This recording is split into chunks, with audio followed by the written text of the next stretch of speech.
प्राप्त करण्यासाठी देव, शास्त्र आणि गुरूंची उपासना करून मोक्ष मार्गाकडे वाटचाल करणे आवश्यक आहे, असे प्रतिपादन परमपूज्य मुनिश्री वीरसागर महाराज यांनी केले. माणिक चौक येथील महावीर सांस्कृतिक भवन येथे आयोजित अमृतवाणी प्रवचनात ते बोलत होते.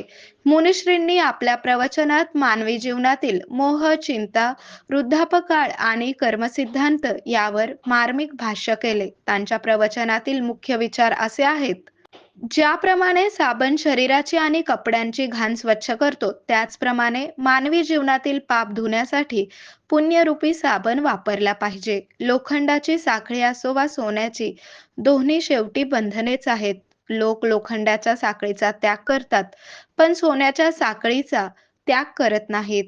खऱ्या कल्याणासाठी या मोहाचा त्याग करून देवगुरूंची भक्ती करणे गरजेचे आहे.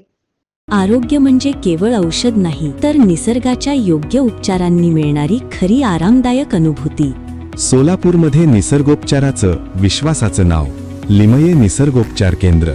इथे उपलब्ध आहेत विना औषध उपचार पद्धती, ॲक्युप्रेशर, ॲक्युपंक्चर, कपिंग आणि मसाज थेरपी. सर्व प्रकारच्या आजारांवर निसर्गाच्या माध्यमातून